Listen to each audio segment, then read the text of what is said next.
This time I'm going to ask Kara to come up and introduce her sister. It is right about now that I wish my sister would have told Coach Schaefer that he was giving this speech instead of me, because she told me I was going to do it, and I was like, I have no clue how I'm going to be able to do that. Anyhow, I am her little sister. I was a freshman when she was a senior, and I remember showing up my freshman year, and the first time I get there for track, and they're all waiting for me from middle school. They're like, here comes Odell's little sister. And I remember getting there, and they said, okay, well, you're going to run the 400, the 800, and the long jump. And I was like, oh, Jesus. Because that was not what I had run before, by any chance. But anyhow, I got out there. I did pretty good. We ran the mile relay together. But I remember one time, we were, when Coach Dudley had told me, you're going to do the long jump. And I was like, there's no way I can do that. And I got out there, and my footing got off, and I took off way too fast, and I didn't even hit the pit. Like, you know, the end of the runway, I land flat on my feet. I don't even hit the pit. My sister gets out there, boom, boom, boom, boom, like the longest jump ever, and wins it. And she's not even supposed to be that good at long jump. She gets out there and does it. I had also some great memories. She was an amazing, amazing, amazing track star, but she was also amazing at basketball. If you ever watched her play, she was outstanding. But we had the mile relay, and I started the relay, and then she finished it, and they used to call it the Odell sandwich. And we had two friends in between, but we would always be in like 4th or 5th place is what we'd be in, and we'd always be like, oh God, there's no way she's going to catch us up. And we'd hand her the baton, and sure enough, pass 1, pass 2, pass 3, and win it every single time. There was one time my mom was recording the whole thing, and we looked back on it afterwards because everyone busts out laughing. She's recording it, and all of a sudden you see her pass 1, 2, 3, and keep going, and you hear this girl out front go, woo, look at that white girl go. And we all start dying laughing because it was true. She could run, and she's not exactly little. She's pretty tall, too.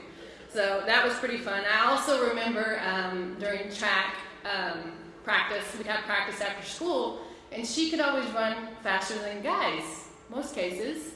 And I remember we'd be done with practice, and the guys' coach would be out there, and he'd be frustrated with them for whatever reason. He'd say, Odell, get over here. That's what he'd say. And he put him out there, and he's like, if she beats you, y'all all are going to be running like you've never ran before. And I remember all of them standing there going, oh, geez, not again. And sure enough, she would get out there, and there would be a couple guys that would not let her beat them, but she'd get out there and she'd be hanging right with them the whole time.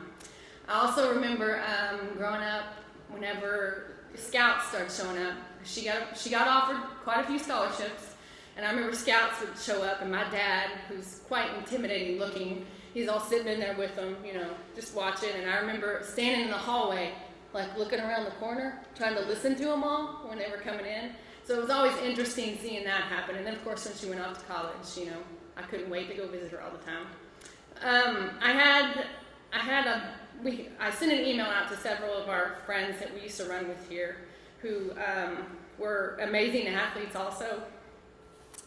And I will try to get through these, but they have some very, very, very sweet memories of her. So I'm going to start off with one from Sarah Winstead. She said, I have many great memories of running with Brenna at Wylie High School. My favorite memory is watching her run the 1,600-meter relay. She always was the last leg, and anticipation of her getting the baton was exciting. Regardless of our place in the race, Brenna would get the baton, and you could always hear and feel the excitement from the crowd as she passed runners one by one by one. It literally gave me chills to watch her run. She made running look effortlessly and always finished with a huge smile. My other favorite memory with Brenna was enjoying all huge spaghetti dinners at nights before meets. It was always a great time to encourage and celebrate each other. Brenna always carried herself with such grace and humbleness. It was truly an honor to be called her teammate. Brenna, she said, Brenna, congratulations, and of course she ends with Ambo. I have another good track runner. Brenna went to Junior Olympics with another girl that they ran in summer track with. Her name was Kara Ford. And Kara Ford said, Brenna Odell was an extraordinary athlete in all sports that she played at Wylie High School. She was such a drive and passion for track. She was contagious to anyone who had the honor to run with her. I also admired her will to work hard and accomplish her personal goals. She was such a role model to me with her dedication, good heart, encouragement, and positive attitude. Brenna was a leader to all of us, and she had a way about her that made us all strive to be the best we could be. I'm very grateful to her for my personal success in track. Honestly, I never could have reached my success that I did without her motivation and support. It was an honor to have been one of her teammates. Another one, she was in my grade, my good friend Jamie Sessoms. She said Brenna was a gifted all-around athlete in high school, but her physical abilities were never more apparent than on the track. Brenna was born with God-given ability running. She ran with perfect form, grace, and of course speed. But beyond her track and cross-country talents, Brenna was a natural-born leader. She wasn't haughty or self-centered, although she had every right to be. Given her talents, Brenna was kind, thoughtful, and generous, always encouraging and coaching her teammates. It has been said that the best leaders are those that serve, and Brenna most definitely has a servant's heart.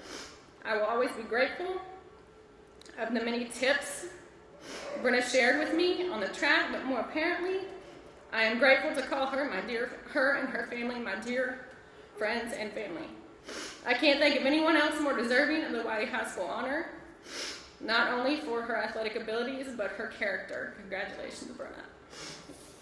And I think I'll end it there, only because I will fall over on this floor if I say anything else. So, Brenna, if you would like to come up.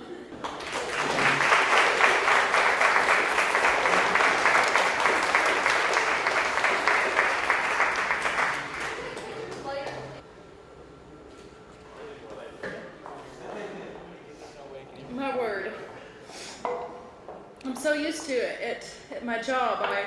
I spend most of the time encouraging other people, and giving them all they need, and I'm never the one receiving, so I'm just extremely grateful and humbled. So thank you for this honor. And sports, and from the beginning, I did learn I was never going to be a cheerleader. They put me, it was Pee Wee football, and they organizing Cowboys, little cheerleaders, and so Mom made the skirts, and they're the shirts, Cowboys. My ponytail was this way, and I knew then I wasn't going to be a cheerleader because Mom was not going to sport the money for those cheerleading shoes. So what is in the pictures are my softball cleats with the big little lifts like that, and I pom-poms and those big old shoes, and that's not where God had my sports was more in my legs and track. So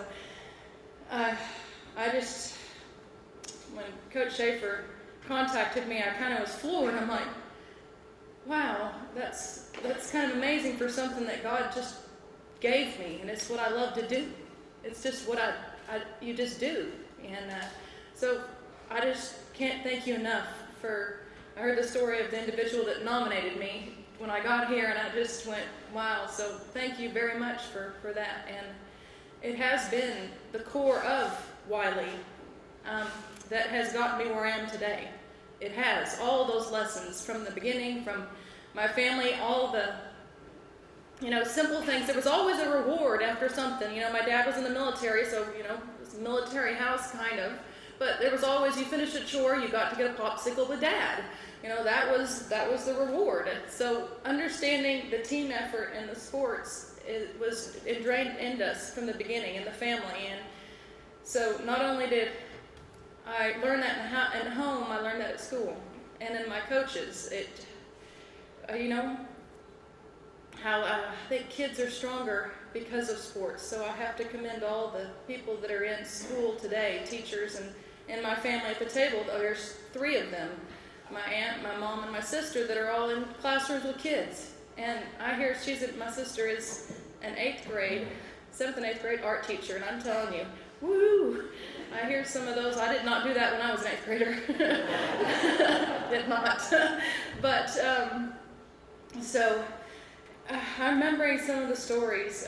And Kara's right. She got welcomed with open arms when she came into the high school. oh, another Odell, and of course my sister, I'm the more quiet. She's the strong, outspoken one, and I'm not going to be like my sister. And she's not, and I'm very grateful for that. Knowing those moments that she cherished to be able to hand the baton off to me at times, I didn't know that for years, but that's huge.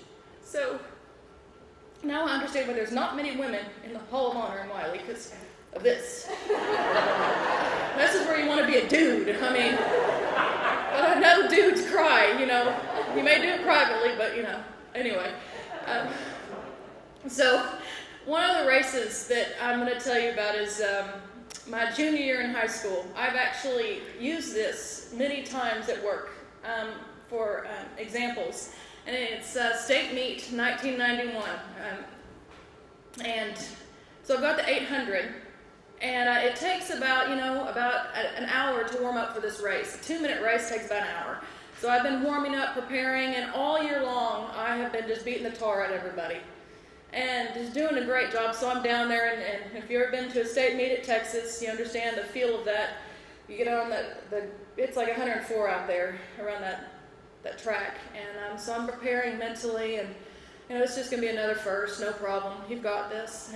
And so I get out on the track, I start running, and I get out in front like normal because everyone loves to get on my shoulder, and we just go, and we're coming. And then we get around, and then in the video camera we filmed, and it was not the little ones, it's the big camcorder ones like this, and just on the shoulder. So Dad was the photographer for this race, and I'm running, and in the camera, I didn't know at the time, but you see this person slowly coming. And by the time we get to the last 100, we are neck and neck. And it is just back and forth and back and forth.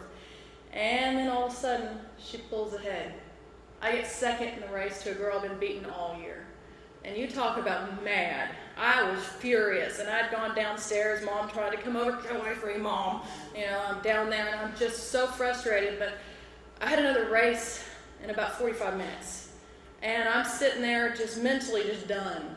And then you have to switch shoes. I have my 800 shoes and my sprint shoes, so I grabbed the 400s. And I go to look in there, and I didn't replace my spikes. There were totally nothing in there. And I'm like, oh, this is great. And Mom comes, she's real sweet, but what? Just find me spikes. Just find me spikes. She's running around finding me spikes, and I'm having to sit there and go, how do I get through this? How do I get past this? And then finally, it just kind of sunk in. She brought the spikes. I put them in. Half of them were dull. Half were not sharp. And I just put them in. I looked down. I was like, all right, you're just going to have to turn left and hurry. That's it. Turn left and hurry. So this is the 400. I drew lane 7, which is not the greatest lane to draw. And I'm out in lane 7. And at that point, my spikes are dull. I'm just like, we're going to turn left and hurry. Let's do this. We start the race. You hear it going. Video camera going, you see Mom jump up and down, go Brenna, go Brenna, go Brenna. And the race just keeps going, and I'm running a strong race, and I win it by probably 20 feet. And across the finish line, because I chose to turn left and hurry. And it was, and in life, there's so many times, if I had not decided to turn left and hurry, forget what was under my feet, and just do what I knew I could do, I would have never enjoyed that position that I got that day. And in life, there's so many things. I was trained to do hurdles as well. I have some beautiful bruises still on my knees today for hitting those things. But I was taught to run over them, not run up to them and jump them. That you run over a hurdle. And in life, there's a lap. It's like every day in your life. And in life, you're going to have hurdles that get in your way. You just got to learn how to run over them and not run up and jump them. And you've got to learn to use the right leg. Left leg is a great leg to go around the corners on.